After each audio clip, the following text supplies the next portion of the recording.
안녕하세요. 미국의 대표적인 백화점 체인 메이시스에 대한 흥미로운 변화의 바람을 함께 느껴볼 시간입니다. 네, 최근 메이시스가 연간 실적 전망치를 높여 잡으면서 시장에 작은 파문을 일으켰는데요. 오랫동안 고전하던 메이시스에게 무슨 일이 벌어지고 있는 걸까요?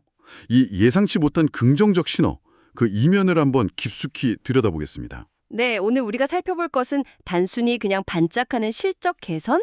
그 이상입니다. 온라인 쇼핑의 거대한 물결, 또 빠르게 변하는 소비 트렌드, 그리고 만만치 않은 경제적 압박 속에서요, 메이시스가 어떤 생존 전략, 아니 뭐랄까 회생 전략을 펼치고 있는지 그 핵심을 파악하는 거죠. 네, 회생 전략. 과연 이게 일시적인 반등일지 아니면 지속 가능한 변화의 시작일지, 그리고 이 사례가 다른 유통기업들에게 던지는 메시지는 무엇일지 함께 탐색해 보겠습니다. 좋습니다. 먼저 가장 뜨거운 소식부터 확인해보죠. 2025년 9월 초였죠. 메이시스가 연간 매출과 이익 전망치를 상향 조정했습니다. 이 발표 직후에 주가가 장 개시 전 거래에서 9%나 뛰었다고 하니까 시장의 놀라움이 어느 정도였는지 짐작이 갑니다. 네, 그렇죠. 지난 몇 년간 계속 매출 감소를 겪어왔던 걸 생각하면 이거 정말 주목할 만한 소식이죠. 그렇습니다. 지난 10여 년간 메이시스는 정말 힘든 시간을 보냈어요. 온라인 쇼핑의 공세는 거셌고 소비자들의 구매 패턴은 완전히 달라졌잖아요. 네, 많이 달라졌죠. 여기에 경기 변동성, 공급망 문제까지 겹치면서 백화점이라는 그 전통적인 모델 자체가 큰 위기에 봉착했었죠. 따라서 이번 전망 상향 조정은 단순한 숫자 노름이 아닙니다. 이 거대한 몸집의 전통 유통 강자가 과연 시대의 변화에 맞춰서 변신할 수 있는가, 그 가능성을 보여주는 중요한 시그널로 읽힐 수 있습니다. 아, 시그널이군요. 어쩌면 생존을 넘어서 새로운 길을 찾았다는 그런 선언일 수도 있고요. 이렇게 분위기가 반전된 동력은 뭘까요? 자료를 보니까 고급 뷰티 체인인 블루 머큐리, 그리고 고급 백화점 블루밍데일스의 역할이 컸다고 나오네요. 네. 상대적으로 소득 수준이 높은 고객층을 집중 공략한 전략, 이게 먹혀든 걸까요? 정확히 보셨습니다. 이 두 고급 브랜드는요, 경제적 압박에도 구매력이 상대적으로 덜 흔들리는 소위 말하는 고소득층 고객 기반을 탄탄하게 가지고 있습니다. 아하, 메이시스는 모두를 만족시키려 하기보다는 가격에 좀 덜 민감하고 브랜드 가치를 중시하는 고객층에 집중하면서 수익성을 지키는 길을 택한 겁니다. 이게 첫 번째 핵심 동력이에요. 그렇군요. 수익성 방어. 그리고 또 하나 중요한 것은 몇 년 전부터 진행해온 그 뼈를 깎는 구조조정의 효과가 드디어 가시화되고 있다는 점입니다. 실적이 나쁜 매장을 과감히 정리하고 운영 비용을 줄이고 동시에 충성 고객 관리 강화나 좀 매력적인 상품 구색 확대 같은 노력들이 복합적으로 작용하면서 실적 개선을 이끌고 있는 거죠. 아, 그러니까 단순히 매장을 줄인 게 아니라 체질 개선이란 프리미엄 시장 공략이라는 이 투트랙 전략이 시너지를 내고 있다. 이런 말씀이시군요. 네, 맞습니다. 그럼 그 구체적인 계획, 2024년 2월에 토니 스프링 CEO가 발표했던 그 전환 계획은 어떤 내용인가요? 2026년까지 150개 점포를 닫는다고 하던데, 와, 정말 대규모 수술인데요? 맞습니다. 150개 매장 폐쇄는 정말 과감한 결정이죠. 근데 이건 단순히 몸집 줄이기가 아니에요. 핵심은 선택과 집중입니다. 부진한 곳은 과감히 정리하고 성장 가능성이 높은 핵심 매장과 온라인 채널에 자원을 집중 투자하겠다는 개선이죠. 네, 선택과 집중. 여기서 중요한 개념이 바로 옴니 채널 전략입니다. 옴니 채널이요? 네, 이게 단순히 온라인 쇼핑몰이랑 오프라인 매장을 둘러 운영한다 이런 차원을 넘어섭니다. 예를 들어 고객이 온라인에서 주문한 상품을 가까운 매장에서 픽업하거나 반대로 매장에 원하는 사이즈나 색상이 없을 때 즉시 온라인 재고 확인하고 집으로 배송받는 것처럼요. 이 온라인과 오프라인의 경계를 허물고 고객 경험을 아주 매끄럽게 통합하는 걸 의미합니다. 아, 통합 경험? 그렇죠. 단기적으로는 매장 운영 효율화로 비용을 절감하고 장기적으로는 이런 편리한 경험을 통해서 브랜드 충성도를 높여서 지속적인 성장을 이끌겠다는 목표입니다. 로열티 프로그램 강화나 독점 상품 개발 같은 노력도 같은 맥락에서 이해할 수 있습니다. 옴니 채널, 온라인과 오프라인의 매끄러운 통합이라 확실히 요즘 소비자들한테 중요한 부분이겠네요. 네. 하지만 메이시스 내부의 노력만으로는 좀 한계가 있을 텐데요. 지금 미국의 전반적인 소비 시장 분위기는 어떤가요? 여전히 높은 인플레이션 때문에 소비자들이 지갑 열기를 주저하고 있다는 소식이 계속 들리는데요. 네, 그 부분이 메이시스가 직면한 또 다른 현실입니다. 미국 소비자들은 여전히 인플레이션의 영향 아래에 있어요. 식료품, 주거비 같은 필수 지출 부담이 크다 보니까 다른 부분에서는 허리띠를 졸라매거나 좀 더 저렴한 대안을 찾는 경향이 뚜렷합니다. 가격 민감도가 상당히 높아진 상태죠. 그렇죠. 민감해지죠. 여기에 더해서 간과할 수 없는 것이 바로 관세 문제입니다. 특히 중국산 제품에 대한 의존도가 높은 메이시스 같은 기업에게는 과거 트럼프 행정부 시절 부과된 관세가 여전히 부담으로 작용하고 있습니다. 아, 관세 부담. 수입 원가가 오르니까 제품 가격 인상 압박이 생길 수밖에 없죠. 실제로 메이시스도 올해 5월에 일부 품목에 대해서 가격을 올릴 수밖에 없다고 발표하기도 했고요. 네. 이건 공격적으로 판매량을 늘리기보다는 일단 수익성을 방어하려는 움직임으로 봐야 합니다. 듣고 보니 상황이 좀 복잡하네요.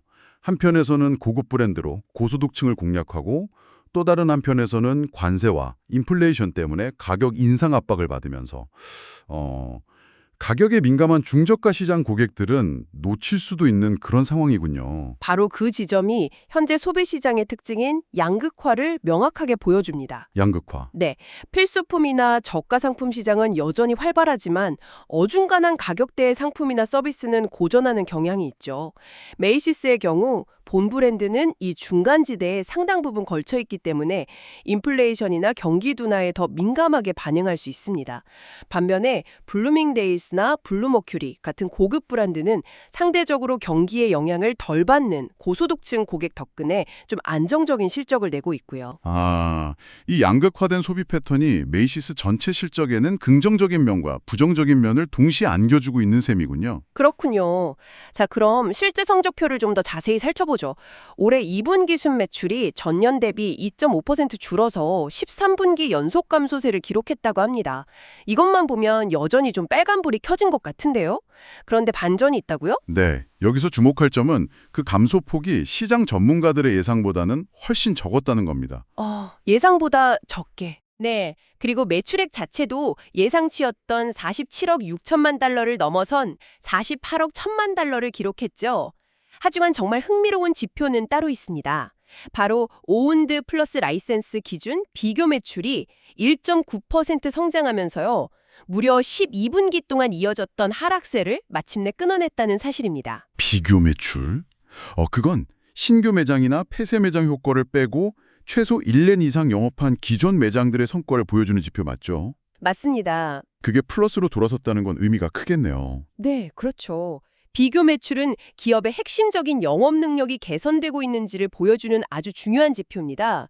총 매출 감소폭이 줄어든 것과 더불어서 이 비교 매출이 성장세로 돌아섰다는 것은 앞서 이야기한 메이시스의 전환 전략, 그러니까 고급 브랜드 강화, 부실 점포 정리, 옴니채널 투자, 고객 관리 강화, 이런 것들이 드디어 실질적인 성과를 내기 시작했다는 강력한 증거입니다. 네, 증거군요. 이런 긍정적인 내부 흐름이 있었기에 경영진이 자신감을 가지고 연간 실적 전망치를 상향 조정할 수 있었던 거죠. 조정 주당 순이익 1.70에서 2.05달러, 매출은 21억 5천만에서 21억 4,500만 달러로요.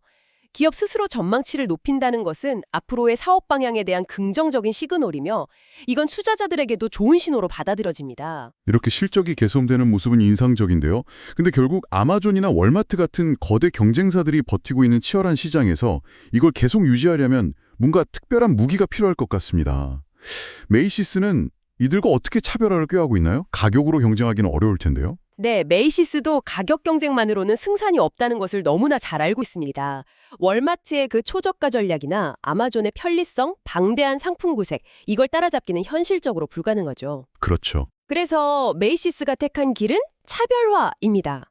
크게 두 가지 방향으로 볼 수 있는데요. 하나는 오프라인 매장만이 줄 수 있는 경험을 강조하는 겁니다. 단순히 물건을 사는 곳이 아니라 즐거운 시간을 보내고 특별한 느낌을 받을 수 있는 공간으로 만들려는 노력이죠. 아, 경험. 중요하죠. 다른 하나는 앞서 계속 강조했던 고급 브랜드와 프리미엄 상품에 집중하는 전략입니다. 블루밍데일스와 블루머큐리의 성공이 바로 이 전략의 유효성을 입증하고 있습니다. 특히 뷰티나 럭셔리 카테고리는 온라인에서 단순히 가격만 비교하기 어렵고 전문가의 상담이나 직접적인 체험이 중요하기 때문에 메이시스만의 강력한 경쟁 우위가 될 수 있는 영역입니다.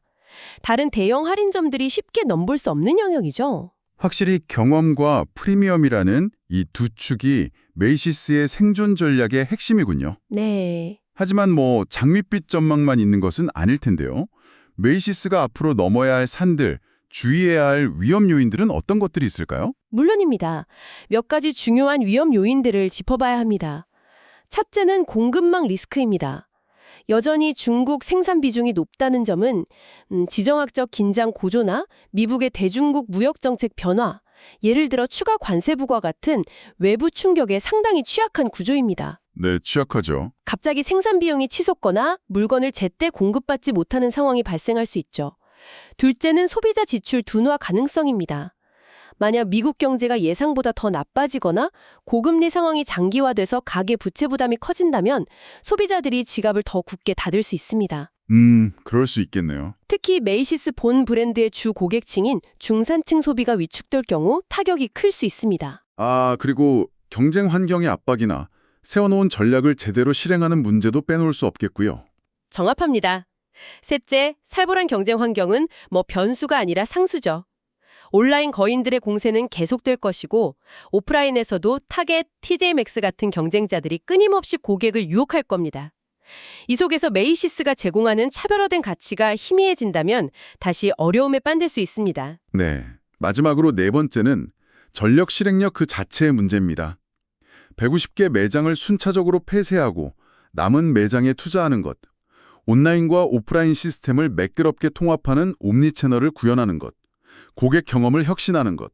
이게 모두 말은 쉽지만 실제 실행 과정에서는 수많은 난관에 부딪힐 수 있습니다. 실행이 중요하죠. 그렇죠. 대규모 조립 개편에는 내부적인 혼란이나 예상치 못한 비용 증가가 따르기 마련이거든요. 계획이 아무리 좋아도 실행이 제대로 안 되면 무용지물입니다. 자, 그럼 이 모든 긍정적인 신호와 여전한 위험 요인들을 종합해 볼 때 메이시스의 현재 위치를 어떻게 평가해야 할까요? 정말 부활의 서막이 열린 걸까요? 아니면 아직 안심하기는 이른 걸까요? 메이시스는 지금 대수술을 받고 회복 중인 환자에 비유할 수 있을 것 같습니다. 환자 비유? 네, 부실한 부분을 도려내고 매장 폐쇄, 핵심 역량을 강화하며 고급 브랜드, 옴니채널, 체질을 개선하며 비용 절감, 로열티 강화 중이죠. 그리고 이 수술이 현재까지는 꽤 성공적이어서 시장의 예상을 뛰어넘는 긍정적인 생체 신호, 그러니까 실적 개선이나 비교 매출 반등 같은 걸 보여주고 있습니다. 전략의 방향성 자체는 일관되고 명확해 보입니다. 네, 방향성은 좋아 보이네요. 하지만 수술 후 회복 과정이 순탄할지는 아직 장담하기 어렵습니다. 그래서 부활했다고 단정하기보다는 의미 있는 회복세를 보이고 있다고 평가하는 것이 더 정확할 것 같습니다. 결국 메이시스 스스로의 노력 외에 외부 환경 변수가 여전히 중요하다, 이런 말씀이시군요. 그렇습니다. 메이시스가 아무리 잘해도 통제할 수 없는 외부 변수들의 영향이 너무 큽니다. 예를 들어 미중 관계 악화로 인한 관세 폭탄이나 글로벌 공급망의 재편, 혹은 미국 경제의 급격한 침체, 예상치 못한 소비 트렌드의 변화 같은 것들이죠. 이런 외부 충격이 발생하면 회복세가 다시 꺾일 수도 있습니다. 그럼에도 불구하고 메이시스의 현재 진행형인 이 변화는 전통적인 백화점 산업이 디지털 시대와 소비 양극화라는 거대한 파도 속에서 어떻게 살아남고 진화할 수 있는지 보여주는 아주 중요한 참고 사례가 될 겁니다. 앞으로 최소 1, 2년 동안 메이시스의 매출 흐름, 특히 비교 매출 성장세의 지속 여부, 고객 충성도 변화, 그리고 블루밍데일스와 블루머큐리의 실적 추이를 면밀히 지켜보면서 그들의 전략이 정말 지속 가능한 것인지 판단해야 할 것입니다. 네, 오늘은 메이시스의 깜짝 실적 전망 상향 소식을 시작으로 그 뒤에 숨겨진 고급화 및 효율화 전략, 그리고 여전히 넘어야 할 거시 경제적 파고와 내부적인 과제들까지 입체적으로 분석해 보았습니다. 어려운 여건 속에서도 변화를 위한 과감한 도전을 이어가는 모습이 인상 깊습니다. 마지막으로 청취자 여러분께 이런 질문을 던지며 마무리하고 싶습니다. 메이시스뿐만 아니라 많은 전통 유통기업들이 생존 전략으로 체험과 프리미엄을 외치고 있습니다. 어쩌면 이는 유통시장에서 적당한 가격, 적당한 품질을 내세우던 그 광범위한 중간지대가 점점 사라지고 있다는 강력한 증거는 아닐까요? 아, 중간지대의 소멸. 네.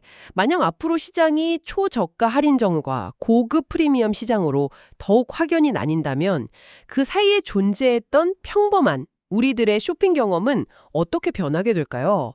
그리고 그 비어버린 중간지대를 채울 새로운 형태의 유통 모델이나 서비스는 과연 무엇이 될 수 있을지 한번 상상해 보시는 것도 미래 소비 트렌드를 읽는 흥미로운 관점이 될 것 같습니다.